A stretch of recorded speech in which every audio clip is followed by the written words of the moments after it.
10.000 anos atrás, os seres humanos tiveram uma ideia revolucionária sobre como se alimentar: a agricultura. Arar a terra, plantar, regar, fertilizar, colher e repetir o processo, todo ano.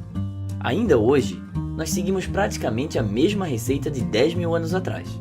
Graças à Revolução Industrial, nós produzimos quantidades muito maiores de alimentos hoje em dia, mas também utilizamos muito mais recursos para produzir esses alimentos do que costumávamos usar. E isso tem graves consequências. Os níveis de água nos maiores aquíferos do mundo estão caindo mais rápido do que são reabastecidos, o suprimento subterrâneo de fósforo, um nutriente fundamental para a fotossíntese das plantas, estará esgotado em algumas centenas de anos, e estamos acabando com o próprio solo, uma vez que ele é utilizado 50 vezes mais rápido do que o tempo que ele leva para se formar. Nós podemos estender a vida útil desses insumos com técnicas de economia de recursos, como a agricultura de precisão via satélite, e tecnologias como a edição de genes. Mas é bem improvável que qualquer adaptação no jeito como lidamos com a agricultura há 10.000 anos fará com que ela funcione para bilhões de pessoas pelos próximos 10.000 anos. Então, o que os humanos do futuro farão para garantir o seu jantar? Uma possibilidade é mudar para um sistema de fabricação de alimentos onde os recursos são reciclados em vez de esgotados. Por mais radical que isso pareça, esse tipo de sistema já existe ao nosso redor, na própria natureza, onde a luz solar é a única grande fonte de energia, e ecossistemas constituídos por muitas plantas e animais diferentes, que coexistem e dividem os nutrientes e água do próprio ecossistema, ou usam os recursos de maneira consciente, à medida que os mesmos estão disponíveis. A poluição da água é resultado das alterações de sua qualidade que a tornam imprópria para o consumo e prejudicial aos organismos vivos que nela habitam. Como as suas propriedades são alteradas, a água poluída traz prejuízos ao ambiente natural e ao homem. A ação humana é a principal responsável pela poluição da água, e as principais fontes dessa poluição são as atividades agrícolas, as atividades domésticas e as atividades industriais. A atividade agrícola é potencialmente poluidora, pois os pesticidas e fertilizantes químicos utilizados nessas atividades podem conter substâncias tóxicas. Quando utilizadas nas plantações, essas substâncias podem ser dissolvidas e arrastadas pela água da chuva, atingindo cursos de água, como rios e lagos, ou infiltrar-se no solo, gerando impactos ambientais significativos no ecossistema. Imagina 70 milhões de campos de futebol, um do lado do outro. Essa é aproximadamente a área de floresta amazônica desmatada no Brasil até setembro de 2021. Se você quiser entender mais sobre o desmatamento na Amazônia e descobrir quais as suas causas e suas consequências devastadoras, é só ficar aí que a gente vai te explicar agora. A Amazônia é a maior floresta tropical do mundo, abrangendo vários países, sendo o Brasil detentor da maior parte dessa região. O desmatamento nessa área tem sido motivo de preocupação há muitos anos, pois pode resultar em consequências gravíssimas. Mas antes de chegar nas consequências, a gente precisa falar primeiro das causas desse desmatamento. Agricultura e pecuária. A expansão de áreas agrícolas e pastagens para a produção de soja, carne bovina e outros produtos agrícolas é uma das principais causas do desmatamento na Amazônia. A conversão da floresta em terras agrícolas e pastagens é muitas vezes impulsionada pela demanda global por alimentos e recursos, e em grande parte dos casos, essa conversão ocorre de forma ilegal. Dados do Instituto Nacional de Pesquisas Espaciais mostram que em 2020, cerca de 66% do desmatamento total na Amazônia Legal brasileira estava associado à conversão de florestas em pastagens. Incêndios florestais. Muitas vezes são intencionais, ilegais e realizados para limpar uma área que vai receber pecuária ou agricultura extensiva. Embora a maioria dos incêndios na Amazônia seja resultado da ação humana, também pode haver causas naturais como os raios, especialmente durante períodos secos. Fragilidade institucional. A falta de fiscalização inadequada e a corrupção em algumas áreas também contribuem para o desmatamento ilegal e a exploração inadequada dos recursos naturais, já que pode reduzir a quantidade de verbas destinadas à elaboração e implementação de medidas de combate ao desmatamento. Todos esses fatores apresentados são os principais responsáveis pelo desmatamento na Amazônia. Desmatamento esse que gera várias consequências muito graves, sendo que as principais são as seguintes: A perda da biodiversidade.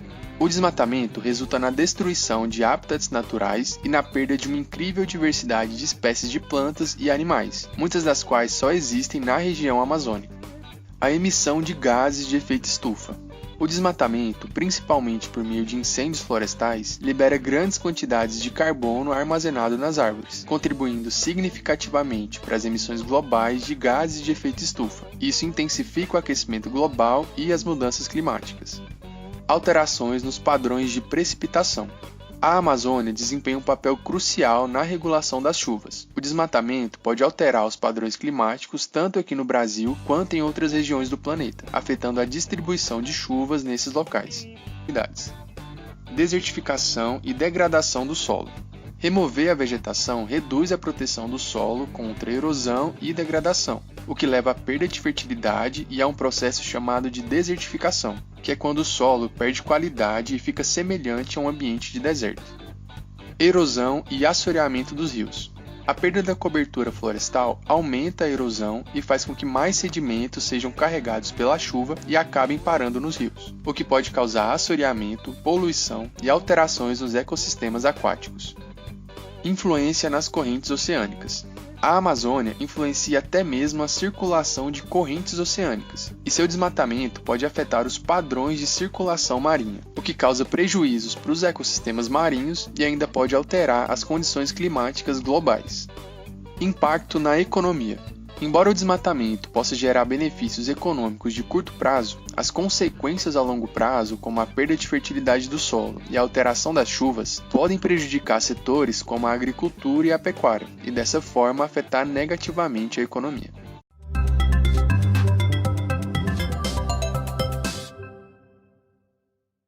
Queimadas e desmatamentos. Qual é a relação entre eles e o agronegócio? Em que medida essa indústria que movimenta bilhões de reais no Brasil pode prejudicar o meio ambiente? É o que você descobre agora nessa reportagem. Em 2019, a floresta amazônica não saiu das manchetes nacionais. A devastação do bioma gerou debates por todo o país. Segundo o Instituto Nacional de Pesquisas Espaciais, o INPE, o desmatamento cresceu substancialmente. Entre agosto de 2018 e julho de 2019, houve um aumento de 29,5%.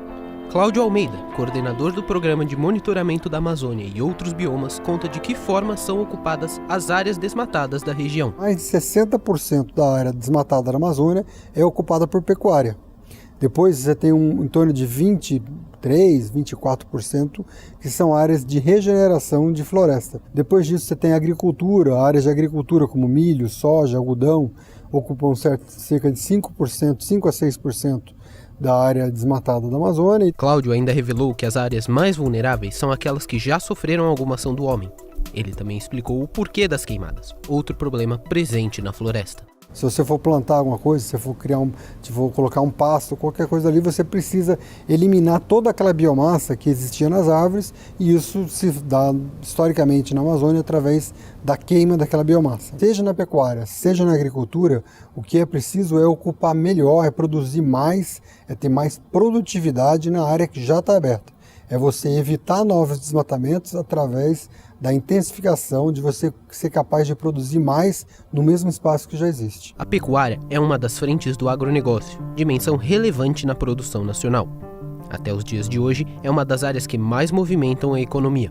Segundo Luiz Cornacchione, executivo da Associação Brasileira do Agronegócio, a ABAG, o setor foi responsável por 23% do PIB brasileiro em 2018. Cornacchione ressalta que o maior problema encontrado na floresta amazônica são as ações ilegais. O grande problema da Amazônia hoje está na ilegalidade. Praticamente 90% do que acontece na Amazônia de desmatamento, né, acontece por grilagem, né, ou por ocupação ilegal. Então existe aí um erro de interpretação.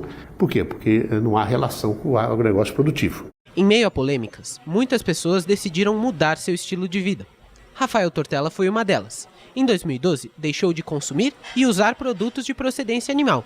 E hoje, advoga pela causa. O veganismo, na verdade, vai muito além da alimentação. Além das comidas, a gente deixa de usar produtos de origem animal, seja no vestuário, seja em produtos de cosmético ou produtos de higiene pessoal, e também não participamos de entretenimento ou atrações que usem e explorem os animais. Durante a conversa, Rafael lembra por que o veganismo. O que me fez tornar vegano foi o entendimento de que todos os animais são iguais. E a partir do momento em que eu percebi que eu não seria capaz de matar com as minhas próprias mãos, eu decidi que também não seria justo eu fazer isso com os outros animais e tampouco pagar alguém para que faça esse serviço para mim. Mesmo sendo capaz de abrir mão da maioria dos produtos de procedência animal, Rafael comenta as dificuldades que ainda enfrenta. Agora, existem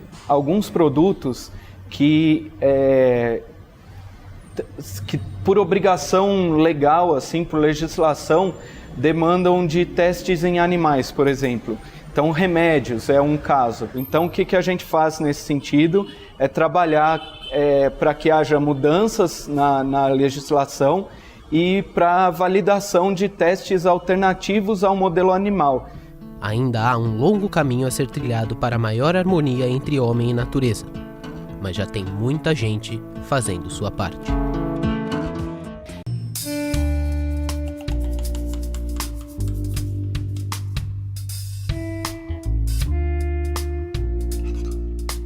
O gado no lugar das árvores. A paisagem muda na Amazônia. Toda a área que já foi aberta, desmatada na Amazônia, algo em torno de 63% hoje é ocupada por algum tipo de pasto. É muita coisa. O Brasil tem o segundo maior rebanho mundial de bovinos, atrás apenas da Índia. É o maior exportador. No último relatório de produção da pecuária municipal, divulgado em 2017 pelo IBGE, o Instituto Brasileiro de Geografia e Estatística, o país tinha um rebanho de 214 milhões de cabeças de gado bovino. A região norte foi a única a apresentar crescimento no rebanho, 48 milhões de cabeças de gado. Tudo isso para sustentar um consumo que é mais do que nutrição. É claro que existe a questão da disponibilidade dessa carne e também da forma como a gente tem agora, nos últimos anos, uma ascensão econômica de uma parcela da população que traz aí, então, o acesso a diferentes produtos alimentícios. E a carne vermelha, ela é um alimento que ele é um grande marcador social. O acesso à carne vermelha e ao tipo de carne vermelha que essa pessoa tem, muitas vezes denota em qual escala social ela está inserida. Com o tempo, os bois passaram na frente da mata. Os números da Organização das Nações Unidas para a Agricultura e Alimentação, a FAO, indicam que a agropecuária é responsável por 15% das emissões de carbono no mundo e uma das principais fontes de degradação da terra e da água. O boi, no seu processo digestivo, ele produz muito metano. O metano é um gás de efeito estufa muito forte, né? Ele se transforma em CO2, que é o gás carbônico. Afora o processo de desmatamento que emite muito carbono para a atmosfera. Portanto, a produção da pecuária é altamente impactante, é uma das mais impactantes do ponto de vista ambiental. Ainda segundo a FAO, o consumo de carne no mundo aumentou rapidamente nos últimos 50 anos. Sua produção hoje é quase 5 vezes maior do que no início dos anos 1960. De 70 milhões de toneladas, passou para mais de 330 milhões em 2017. O alto consumo da carne vermelha está relacionado ao surgimento de doenças, como câncer. Mas vem dela a proteína que sustenta boa parte da população. Esta pesquisadora de história da alimentação explica: nem sempre o consumo foi tão fácil e farto assim. Quando a gente pensa nos índios, eles conseguem a carne deles por meio de caça. Portanto, é muito mais difícil você ter uma grande porção para cada um dos membros da tribo do que hoje, por exemplo, que você pode ir até o açougue, comprar as peças de picanha, de contrafilé, enfim, e compor o seu churrasco que você vai compartilhar com a sua família. Para esclarecer a população sobre o impacto da produção de carne para o meio ambiente na Amazônia, o Greenpeace criou a campanha Carne ao Molho Madeira.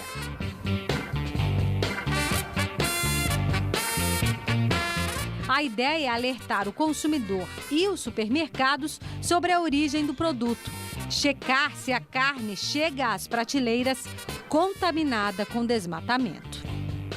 O que o consumidor pode fazer? Em primeiro lugar, repensar o seu consumo e reduzir o seu consumo de carne e substituir por proteínas de origem vegetal. E cobrar dos frigoríficos e dos supermercados de onde você come a carne ou no açougue, de onde vem essa carne? Pergunte, porque no ato dele de consumo, no ato de escolha, é uma escolha política. Entender que o comer é um ato fisiológico, social, cultural, e que por isso as escolhas que eu faço do meu prato vão ter impactos fisiológicos, sociais e culturais e econômicos.